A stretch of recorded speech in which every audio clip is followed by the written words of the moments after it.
하나님이 주시는 말씀은 마태복음 2장 1절부터 12절까지 말씀입니다. 신약성경 1페이지에 있는데요. 주보 안쪽에 오른쪽에도 나와 있습니다. 마태복음 2장 1절부터 12절까지 말씀 제가 읽을 테니까 눈으로 따라오시기 바랍니다.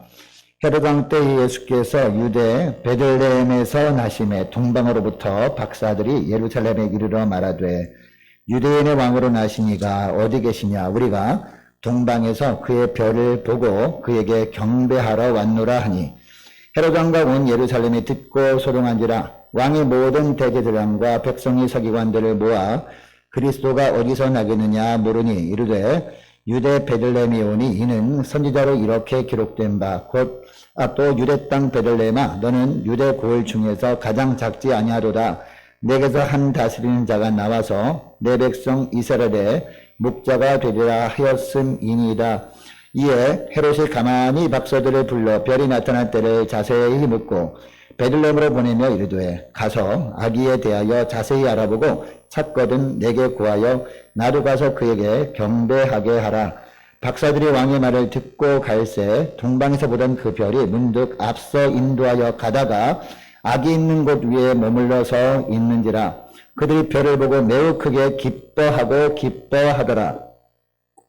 집에 들어가 아기와 그의 어머니 마리아가 함께 있는 것을 보고 엎드려 아기께 경배하고 보배압을 열어 황금과 유향과 몰약을 예물로 드리니라. 그들은 꿈에 헤롯에게로 돌아가지 말라 지시하심을 받아 다른 길로 고국에 돌아가니라. 아멘.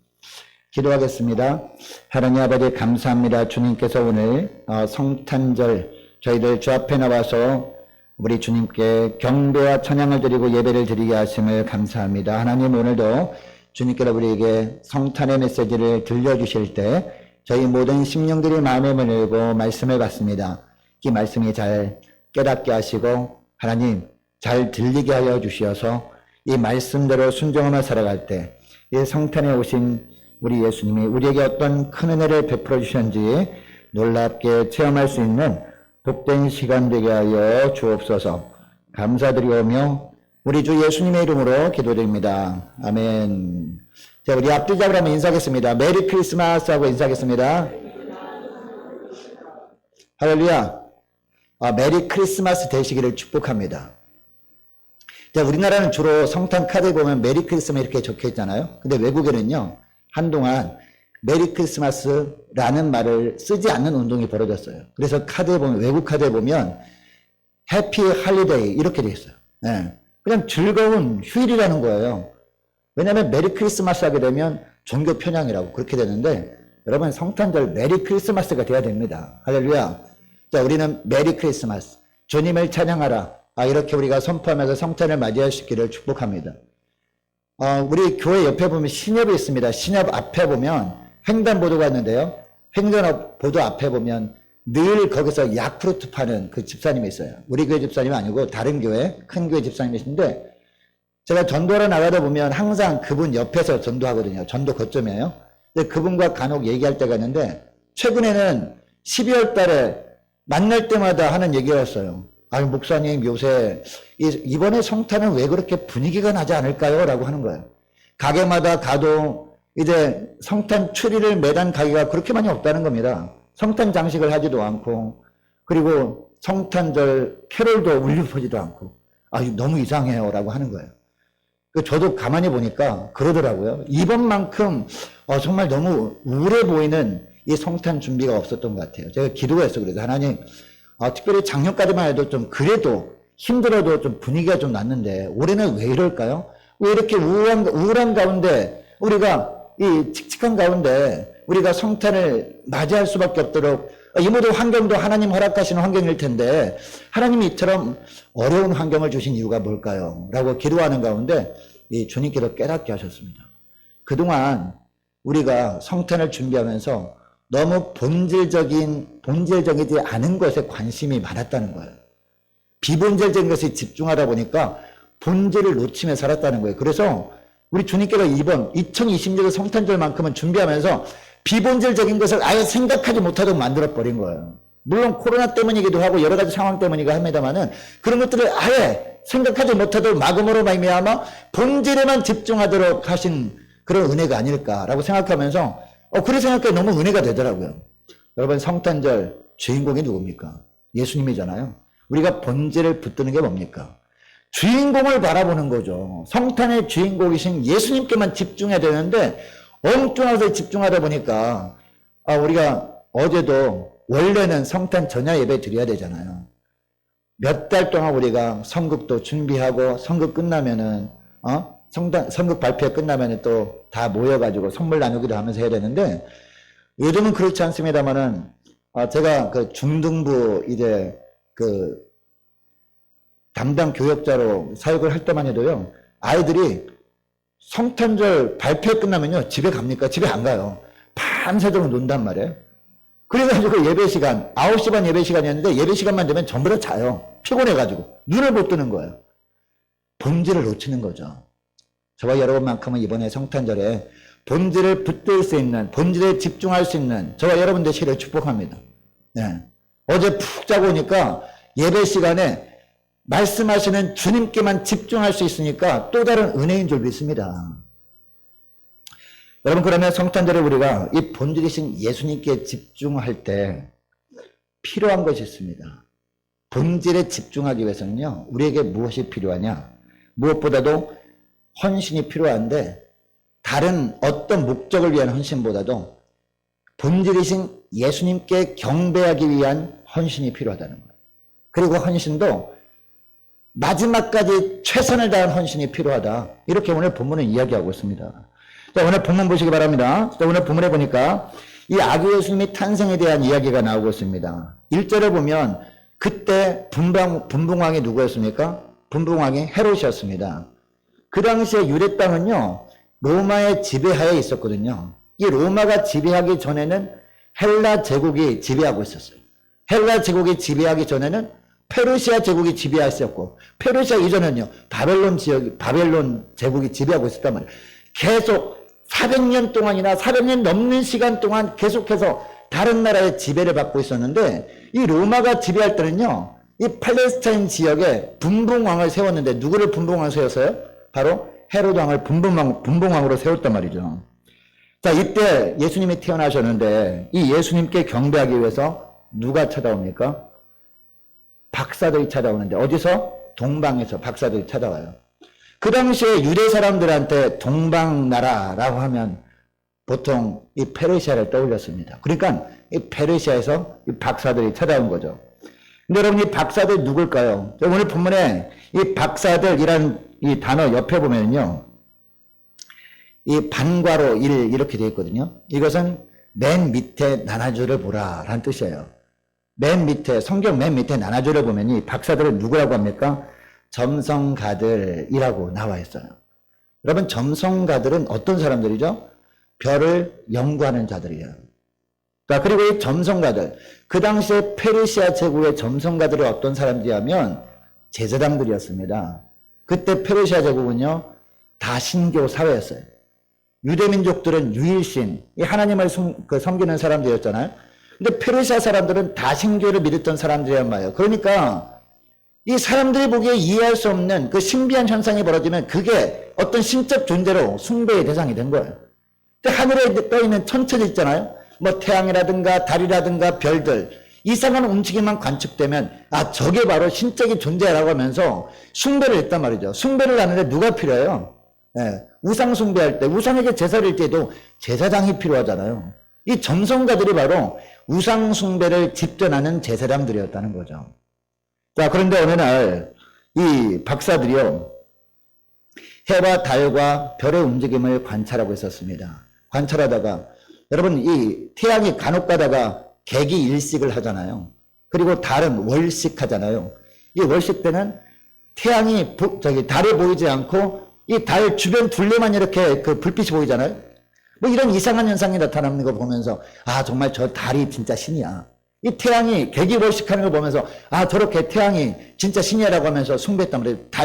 별도 마찬가지입니다. 근데 별을 관측하고 있었는데 이제 어느 날 하늘을 바라보니까 그동안 한 번도 보지 못했던 별이 보이기 시작한 거예요. 그것도 큰 별입니다. 밝게 빛나는 별이에요. 근데 희한한 것은 다른 이 해나 달이나 별이 움직인 거는 전혀 다른 움직임을 보이는 별이 있는 거예요.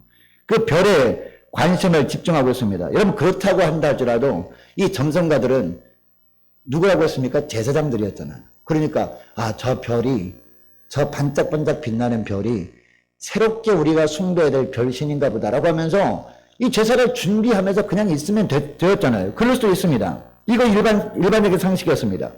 그런데 이들이 어떻게 합니까? 그들이 일상적인 삶을 내려놓습니다. 내려놓고 그 별을 따라가 보기로 결정합니다. 왜냐하면 이처럼 큰 별이 새롭게 보이는 것은 어느 나라의 왕이 탄생을 의미한다라고 여겼거든요. 그래서 이 왕을 찾아가서 아련하고 싶은 겁니다. 그래서 별을 따라가기로 결정합니다. 자, 큰 별은 이처럼 왕의 탄생임을 알고 있긴 했지만 이 별을 따라가는 것 자체가 쉬운 일이 아니잖아요. 왜냐하면 이 별이 인도를 따라간다 그랬잖아요. 언제까지 어디까지 갈지 몰랐기 때문에. 그리고 생전 가보지 않은 길을 걸어가야 되니까 가다가 어떤 어려움이 도사리고 있는지도 몰랐잖아요. 그러니까 결정하기가 쉽지 않았단 말이에요. 그럼에도 불구하고 본인들은 자신들이 하고 있었던 일을 내려놓고 별을 따라가기로 결정하고 헌신하고 따라갑니다. 자, 어디까지 따라갑니까? 1절 하반절 말씀 보면 박사들이 어디에 이르렀어요? 예루살렘에 이르렀습니다. 페르시아에서 예루살렘에 이르렀다는 거죠. 별을 따라오다 보니까. 자, 유다 땅까지 왔어요. 여러분, 유다 땅에 딱 도착했으면 박사들이 어떤 생각을 할까요? 왕으로 태어난 사람은 여러분 어디서 태어나죠, 보통? 왕궁에서 태어나잖아요. 그리고 왕궁은 주로 어디에 있습니까? 그 나라의 수도에 있잖아요. 유다 나라의 수도가 어디죠?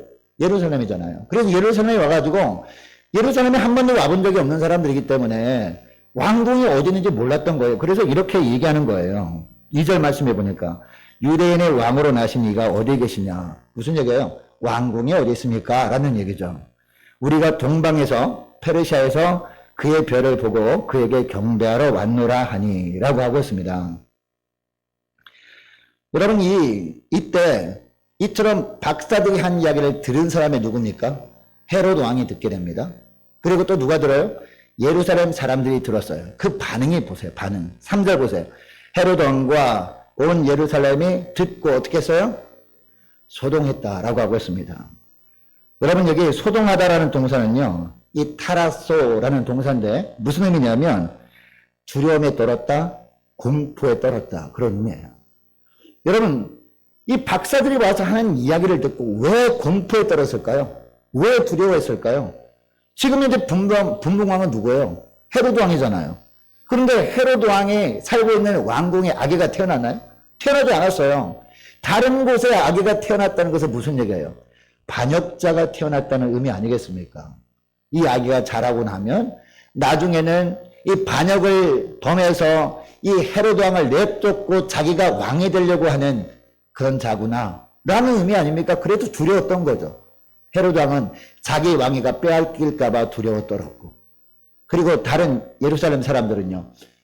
어떤 정변이 앞으로 오겠구나 라고 하면서 염려하면서 걱정하며 두려워 떨었다는 거죠. 자, 당시 유대인들에게는 메시아 대망사상이 있지 않았습니까? 이 신약과 구약 중간에 400년이잖아요. 그 신구약 중간 시대라고 하는데 이 400년 동안 간절히 소망했던 것이 바로 메시아 대망사상이었다는 거죠. 왜냐하면 계속해서 이 외국의 지배를 받고 있었잖아요. 우리나라가 36년 동안 일제치하에 사는 동안에 너무 힘들었거든요. 그 독립을 간절히 원했거든요. 근데 이스라엘 백성들은 400년뿐만 아니라 수백 년 동안 외세의 지배를 받고 있다 보니까 우리 주님께서 하나님께서 구약 성경에 메시아를 보내주겠다고 약속하지 않았습니까? 그 메시아가 어느 날 오게 되면 이 나라를 외세의 세력으로부터 해방시켜준다라는 사상이 있던 거예요. 그걸 누가 가장 잘 알았을까요? 제사장들. 그리고 성경 말씀을 필사했던 서기관들이 가장 잘 알았을 거 아닙니까? 왜냐하면 구약 성경에 예언되어 있으니까. 그리고 또 누가 알았을까요? 헤로드 왕도 알았다는 거죠. 왜? 유대인들이 사는 지역을 통치하고 있었으니까. 헤로드 왕이 누구를 불렀을까요? 제사장들을 부른 거죠. 그래서 그리고 서기관들을 불러가지고 메시아가, 즉 그리스도가 어디서 나겠느냐라고 물은 겁니다. 이게 바로 오늘 본문 말씀이에요. 자, 4절 말씀 보니까 왕이 누가요? 헤로드 왕이 모든 대제사장과 백성의 누구를? 서기관들을 모아 그리스도가 어디서 나겠느냐 물으니, 이게 무슨 말이냐면 구약 성경에 예언되어 있다는 것은 아는데 나는 성경을 잘 모르니까 성경을 잘 아는 너희들이 알 거 아니냐. 성경 말씀 구약 성경에 보면 이 그리스도가 어디서 나겠다고 예언되어 있느냐라고 물어본 거예요. 자, 이때 5절 보니까 이르되 유대 베들레헴에 오니라고 하고 있습니다. 성경을 너무 잘 알고, 심지어는요 서기관들은 성경을 거의 뭐 외다시피 하는 사람들 아닙니까? 그러니까 금방 안 거죠. 베들레헴에서 난다고 예언되어 있습니다라고 하면서 6절에 하죠. 6절 보면 미가서 5장 2절 말씀은 금방 떠올려가지고 이런 이야기 합니다. 6절 말씀 보면 또 유대 땅 베들레헴아 너는 유대 고을 중에서 가장 작지 아니하도다. 내게서 누가?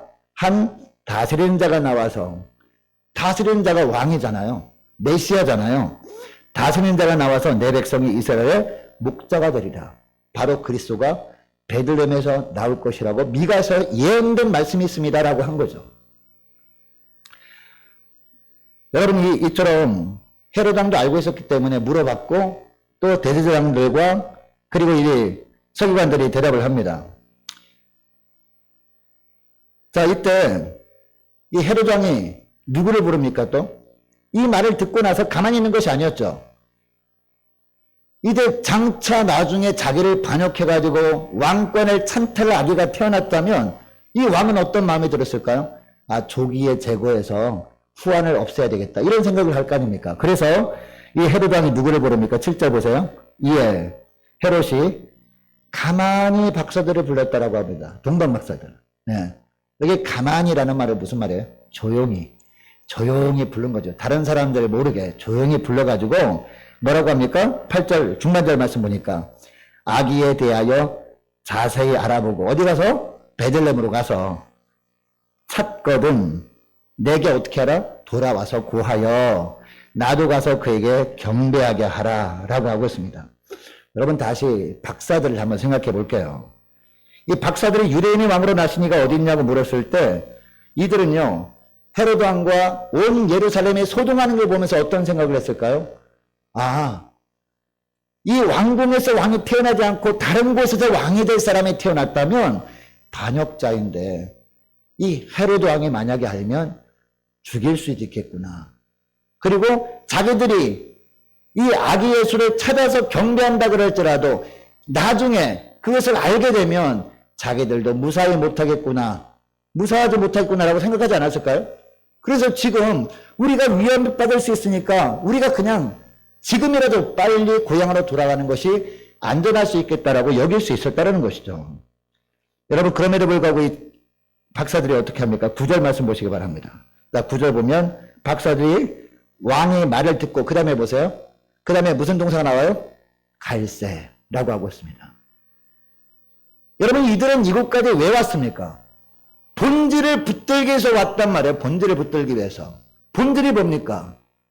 이 땅에 태어난 왕을 아련하는 게 본질 아닙니까? 어떻게 하든지 왕이 될 아기를 만나 뵙고 아련하고 경배하기 위해서 온 것 아니겠습니까? 본질을 놓치지 않았기 때문에 끝까지 헌신할 수 있었다는 겁니다.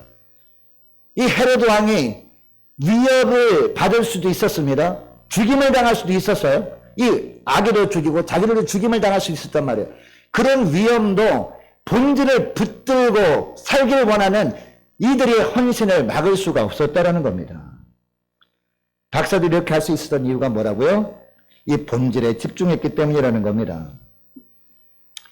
여러분, 오늘 성탄 예배에 나온 저와 여러분을 한번 생각해 보시기 바랍니다. 며칠 전까지만 해도 5명 이상은 모이지 말라라는 그런 뉴스를 들었잖아요. 걱정들을 많이 했죠. 그럼 성탄 예배 어떻게 할 건가 고민하고 있었는데, 우리만 고민한 거 아니라 안양 지역의 많은 교회들도 고민했어요. 그래서 어떤 집사님도 시청에 전화해보고, 어떤 목사님은 구청에 전화해보고 물어봤더니 교회 예배는 사적 모임이 아니기 때문에 2.5단계 기준에서 방역을 철저하고 예배 드리면 됩니다. 그런 이야기를 들었다고 해요. 그럼에도 불구하고 이제 5명 이상 모이지 말라고 한 것 때문에 염려하면서 예배를 드리지 못하는 분들이 있어요. 영상으로 드리는 분들이 있단 말이에요. 그럼에도 불구하고 여러분 이곳에 나온 이유가 무엇입니까? 그럼에도 불구하고 본질을 붙들기 때문 아닙니까? 본질에 집중하기 위해서 아닙니까? 여러분 오늘뿐만 아니라 모든 예배 그리고 모든 주님의 일을 감당할 때 정말 하나님이 보시기 원하는 게 뭡니까? 본질에 집중하는 겁니다. 그 헌신을 받으시는 주님, 예배를 받으시는 주님, 그 주님께 경배하는 본질을 잃지 않는 거란 말이에요. 여러분의 성탄절, 예배드릴 때뿐만 아니라 성탄절 오늘 하루 종일 본질을 잃지 않는 저와 여러분 되시기를 축복합니다. 뿐만 아니라 성탄 끝난 다음에 예배드릴 때마다 모든 예배 시간에 우리가 교회에서 이루어지는 모든 주님의 일을 감당할 때 본질을 절대로 놓치지 않는 저와 여러분 되시기를 축복합니다. 여러분 그러면 이처럼 우리가 본질, 즉 아기 예수님께 경배하는 일에만 집중할 때 주님께서 어떤 축복을 허락하실까요? 놀라운 축복을 허락하시네요. 여러분 우리가 이 땅에 살아가면서 많은 복 중에 가장 큰 복이 뭡니까? 주님께서 만나주시는 복 아닙니까? 물론 우리가 예수 처음 믿을 때 주님께서 만나주셨기 때문에 우리가 예수님을 믿게 된 거거든요. 예수님을 만났기 때문에 우리 안에 성령께서 내주하고 계시는 것 아니겠습니까? 그럼에도 불구하고 필요한 게 뭡니까? 날마다 우리가 예배 시간마다 기도할 때마다 주님을 만나는 것 아니겠습니까? 주님을 만나지 못하면 우리가 이 죄와의 싸움에서 승리할 수 없거든요. 우리 힘으로는 이길 수 없어요. 주님께서 만나주시고 우리를 붙들어 주셔야 그 주님이 주시는 하늘의 능력까지 우리가 승리할 수 있는 것이거든요. 그래서 우리가 주님을 만나는 것이 가장 큰 복인 줄 믿으시기 바랍니다. 그래서 지금 믿음 있는 사람들도 가장 소원이 뭡니까? 거룩한 소원이 뭡니까? 주님, 제가 기도할 때마다 예배드릴 때마다 주님께서 다시 만나 주십시오. 이렇게 기도하는 거 아니겠습니까? 네, 여러분 주님을 만나는 게 어떤 거죠? 오늘날 어떤 겁니까? 어떤 신비적인 모습으로 주님께서 찾아오셔서 우리를 만나 주실 수도 있습니다. 주님의 능력이 주님이시기 때문에. 그러나 일반적인 상황 속에서 주님께서 우리를 만나 주시는 게 뭡니까, 여러분?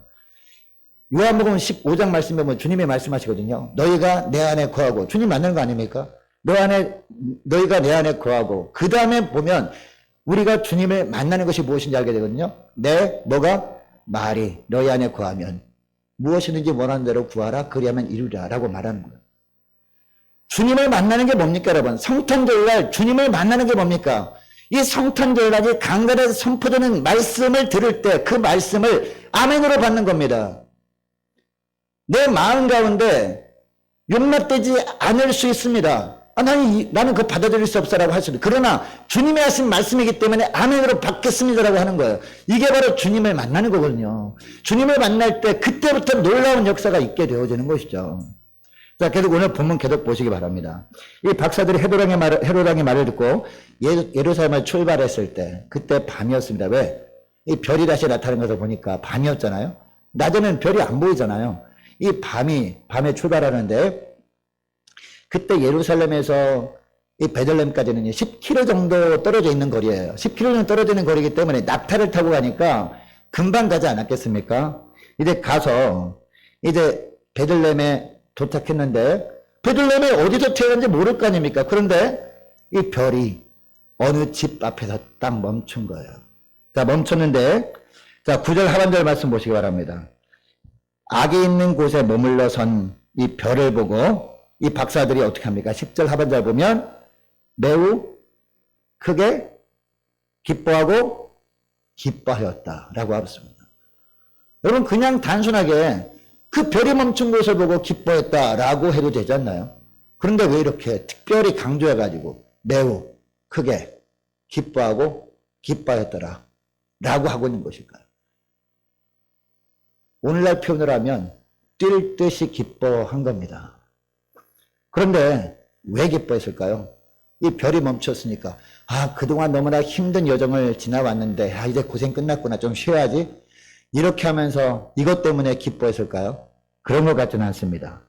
왜 기뻐했느냐? 자, 11절 보면 왜 기뻐했는지 알게 됩니다. 자, 11절 말씀 보시기 바랍니다. 11절에 보니까 집에 들어가와 그 다음에 누가 나와요? 가장 먼저 아기가 나옵니다. 아기. 집에 들어와 아기와 그의 어머니 마리아가 함께 있는 것을 보고 엎드려 아기께 경배하고 라고 합니다. 아기를 보는 순간에 그냥 자신도 모르게 무릎 꿇고 엎드려 경배했다라는 거죠. 여기 엎드려 경배하고 라고 하는 것은요, 딱 보자마자 바로 엎드려서 경배했다는 얘기입니다. 여러분 이것을 보면 무엇 때문에 크게 기뻐하고 기뻐했다, 매우 기뻐했다라고 하는 것을 알게 됩니까? 별이 멈춰서 고생이 끝난 것 때문에 기뻐한 것이 아니라 이제 드디어 우리가 본질을 붙들고 살다 보니까 하나님께서 은혜 주셔서 아기 예수님을 만나게 해주셨구나. 이것 때문에 매우 크게 기뻐하고 기뻐했다라는 것을 알게 되어진다는 겁니다.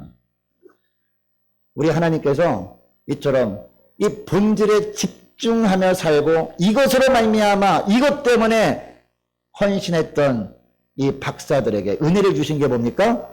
아기 예수님을 만나게 해주신 거예요. 우리 주님께서 만나주시는 은혜를 주님께서 허락해 주셨다는 거죠. 여러분이 살아가면서 무엇 때문에 가장 크게 기뻐했습니까? 우리 자녀들이 좋은 대학에 들어가는 거 그것도 기뻐할 일이죠. 좋은 직장 가는 거 그것도 기뻐할 일이죠. 네. 근데 정말 크게 기뻐하는 것이 주로 아이들이죠.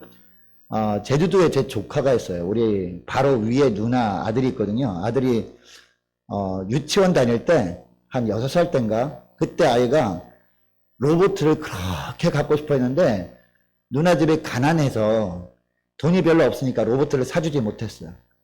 시장에 갈 때마다 로봇 아빠한테 로봇 하는데 안 사줬어요. 근데 제가 청년 때 누나 집에 가면서 로봇을 큰 거 로봇을 박스에 담아가지고 포장해가지고 아이한테 딱 줬어요. 아이가 얼마나 좋아하는지요. 밖에 나가서 막 춤추더라고. 막 춤춰 막 기뻐 날뛰는 거예요. 한마디로. 지금까지 그걸 잊지를 못하나 봐요. 그때 기쁨이. 그래서 지금 그 아이가 결혼해서 아이도 낳았거든요. 근데 저를 보면서 로봇 삼촌이래요. 네. 그만큼 기뻐하는데 여러분 그 기쁨보다 더 큰 기쁨이 오늘 본문에 나오는 이 기쁨이에요. 이게 바로 매우 크게 기뻐하고 기뻐하더라라는 의미라는 거죠. 여러분 이 박사들도 삶 가운데 기뻐할 일이 왜 없었겠습니까? 그러나 그 수많은 기쁨 중에서 가장 큰 기쁨이 뭐다? 주님께서 나를 만나주셨다. 이게 가장 큰 기쁨이었다는 겁니다. 여러분 성탄절날 우리 주님께서 만나주시는 것이 가장 큰 기쁨이 되어야 될 줄로 믿습니다. 그리고 여러분 예수님을 만난 다음에 이 박사들이 어떻게 하죠? 예수님께 뭘 드려요? 보배압을 열어서 황금과 유향과 몰약을 드려요. 이거를 보면 이 박사들이 왜 이렇게 엄청나게 기뻐했을까라는 그 이유를 알게 됩니다. 여러분 이 예수님을 그동안은요 단순히 다른 나라에 위대한 왕이 태어났겠지라면서 왔을 거예요. 네. 그런데 별을 따라 오다 보니까 유대 땅으로 오게 되었죠. 그리고 대제사장들과 서기관들을 통해서 메시아가 태어날 거라는 예언이 완성된 것을 알게 되었죠. 점점 깨닫게 된 거예요. 아, 왕으로 태어나신 이야기는 보통 왕이 아니구나. 만왕의 왕이구나. 우리가 눈에 보이는 이 땅의 세상뿐만 아니라 눈에 보이는 영적 세계도 통치하시는 진정한 왕이구나. 이것을 알게 된 거예요. 뿐만 아니라 이 왕은 단순히 그냥 왕이 아니라 우리의 죄를 대속하시기 위해 이 땅에 오셔서 죽으시고 부활하시고 하늘 보좌에 앉으실 그분이구나라는 걸 느낀 거예요. 그래서 예수님을 영접합니다. 왕을 영접해요. 이게 바로 황금과 유향과 몰약의 의미예요. 황금은 무엇을 의미합니까? 왕권을 상징합니다. 그리고 유향은요. 유향은 이 왕을 기름 부어 세울 때 그 머리에 붓는 기름 중에 하나예요. 네. 그리고 몰약은요. 사람이 죽을 때 죽은 다음에 시신이 썩지 않도록 시신에 발라주는 그게 바로 유향이거든요. 그러니까 예수님을 단순히 왕으로 섬긴 게 아니라 왕으로 모셔드린 게 아니라 자기의 삶의 왕으로 모신 거예요. 자기를 천국까지 이끌어주시는 그분, 나의 죄를 사하시고 나의 죄를 대신해서 형벌받으심으로 십자가에 달리시고 십자가에 달리심으로 말미암아 나를 죄에서 구원해 주실 그분으로 모신 거예요. 그러니까 여러분 얼마나 기뻐했겠습니까? 그죠? 그동안이 내 인생의 주인이 나인 줄 착각하며 살았어요. 근데 내 인생의 주인이 나가 아니라 바로 여기에 있는 아기 예수님이구나. 이것을 알고 황금과 유향과 몰약을 드렸단 말이에요. 여러분 오늘 성탄절에 우리에게 가장 정말 중요한 게 뭡니까? 성탄에 오신 아기 예수님을 만나는 것 아닙니까 여러분? 다시 새롭게 예수님을 인생의 왕으로 영접하는 것이 무엇보다 중요하다는 겁니다.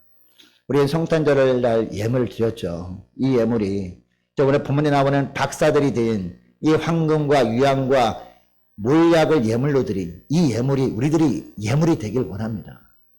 온전히 주님을 다시 한번 내 인생의 왕으로, 내 인생의 주인으로 모셔드리면서 드려진 예물이 될 수 있기를 원합니다.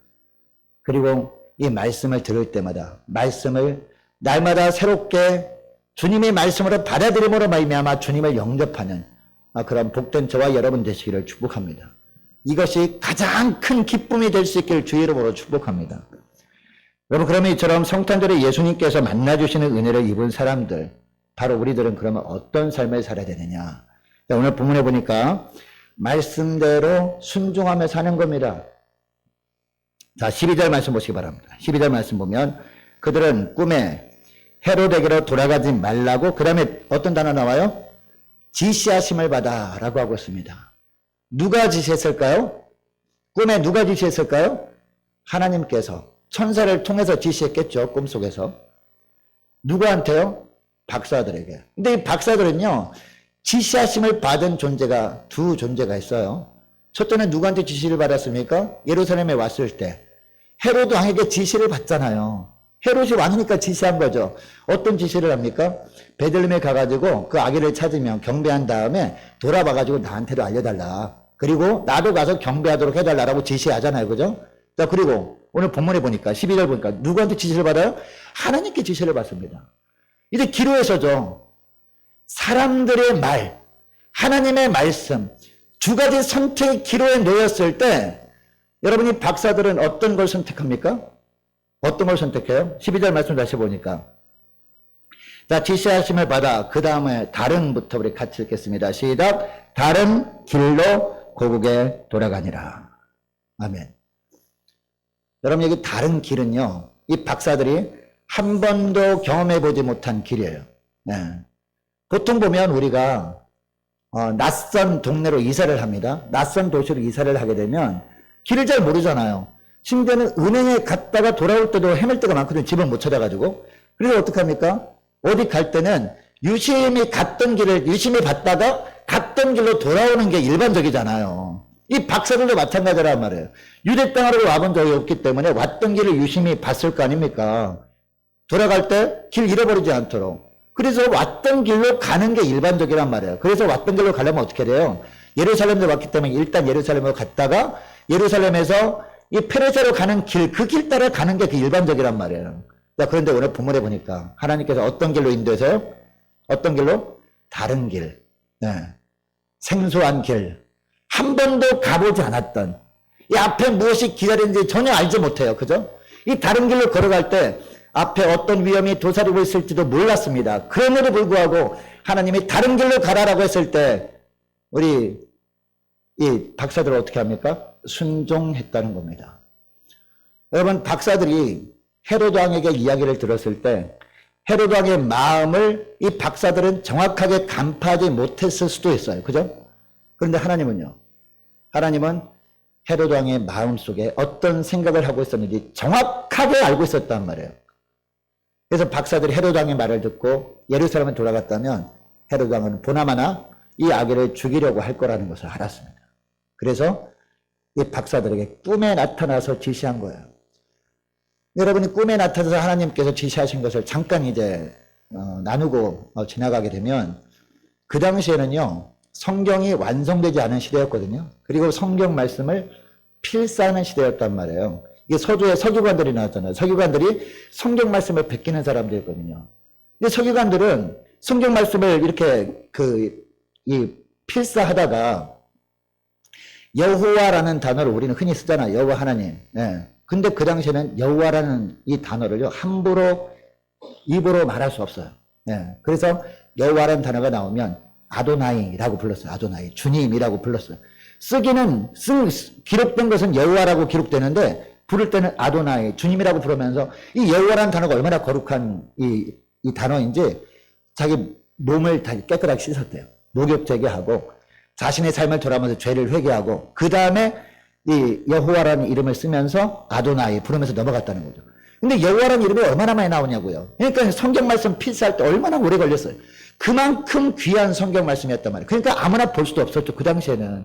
오늘날은 인쇄술이 발달한 시대이기 때문에 성경 말씀을 몇 권씩 다 갖고 있잖아요. 심지어는 폰만 보더라도 있지 않습니까? 오늘날은요, 일반적으로 하나님께서 우리에게 계시하실 때, 말씀하실 때, 기록된 말씀을 통해서 말씀해 주시는 분이에요. 왜? 기록된 말씀을 통해서 계시해 주셔야 누구나 다 주님의 뜻대로 살아갈 수 있고, 이것을 주님이 원하는 거기 때문에. 근데 그 당시에는요, 특별히 이 박사들은 제사장들이었잖아요. 이방 제사장들이었잖아요. 하나님을 섬기지 않았던 사람들이었잖아요. 성경 말씀을 별로 몰라요. 예. 그러다 보니까 우리 하나님께서 꿈을 통해서 지시한 것입니다. 예. 다시 오늘 본문에 돌아보면요. 여러분, 이처럼 이 박사들은 주님을 만나고 주님을 영접하고 자신의 삶의 왕으로 모셔드린 이후에는요. 주님의 말씀 따라 나아갑니다. 다른 길로 걸어갈 때 걱정이 왜 없었겠습니까? 그런데 여러분, 우리 주님은, 나의 왕 되신 주님은 어떤 분입니까? 우리의 과거, 현재, 미래까지 다 아시는 분이시죠? 그리고 우리가 볼 땐 다른 길이에요. 우리가 볼 땐 그 길로 갔다가 어떤 봉변을 당할지도 모른다고 생각할 수 있지만, 그 길을 주님께서 다른 길을 제시한다는 것은요, 그 길을 주님께서 먼저 앞서가시면서 그 어떤 어려움도 다 제거해 두신다는 얘기거든요. 주님께 열어주신 길로 간다는 겁니다. 여러분, 이스라엘 백성들이 애굽에서 나와서 어디에 살죠? 광야에서 몇 년 동안? 40년 동안 살면서 무엇의 인도를 받습니까? 구름기둥과 불기둥. 구름기둥이 머물렀을 때는 거기에 텐트를 치고 거했지만, 이제 구름기둥이 떠올라서 이동하면 함께 이동했어요. 구름기둥과 불기둥이 인도 따라 가다 보니까 40년 만에 결국 어디까지 인도되게 돼요?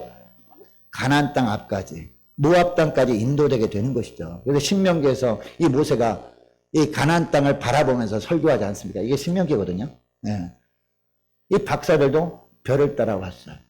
별을 따라왔다가 결국은 꿈을 통해서 하나님이 말씀하시는 그 말씀에 순종하는 모습으로 변화되고 있다는 거죠.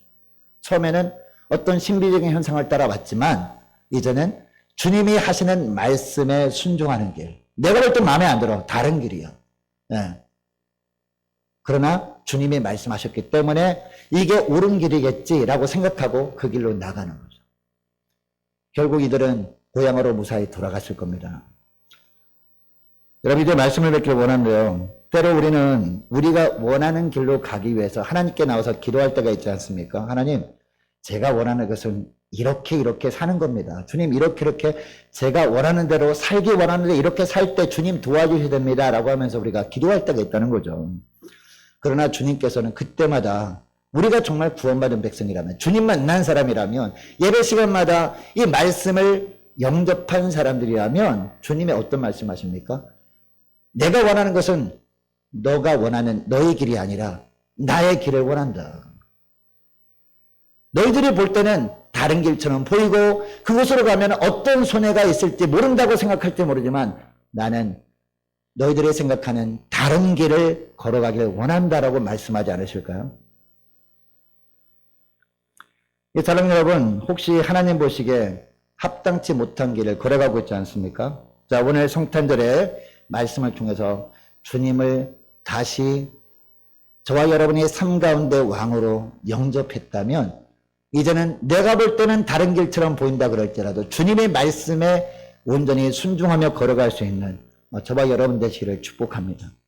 왜냐하면 내일 일을 우리는 알 수 없지만 주님은 아시기 때문에 내일 일뿐만 아니라 천국 가는 그 순간까지 우리 앞길을 주님께서 다 아시고 주님께서 길을 닦아 놓아 주시기 때문에 간혹가다 걸어갈 때 우리가 볼 때는 고난당할 때가 있습니다. 그러나 그 고난당하는 상황 가운데서도 우리가 순종하며 주님께서 인도하시는 그 다른 길로 걸어갈 때 주님께서는 그때마다 피할 길을 열어놓으시고 우리를 인도하시는 분이기 때문이라는 것이죠.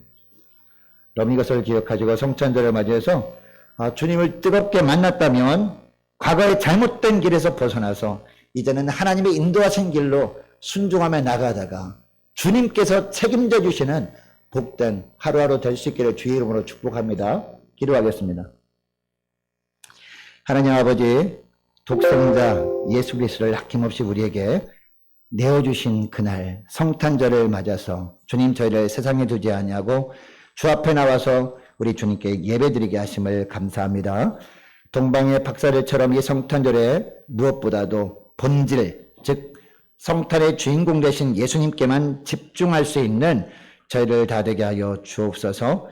주님을 만나 주님께 경배하는 일에 최선을 다한 헌신을 게을리하지 않길 원하오니 주님을 새롭게 만나 주님께서 만나주신 것으로 말미암아 매우 크게 기뻐하며 살게 하여 주옵소서. 또한 하나님 주님을 만난 이후에는 어떤 상황 속에서도 우리가 원하는 길이 아니라 주님이 말씀하시는 길로 순종하며 나갈 수 있는 복된 저희를 다 되게 하여 주옵소서. 감사드리오며 예수님의 이름으로 기도합니다. 아멘.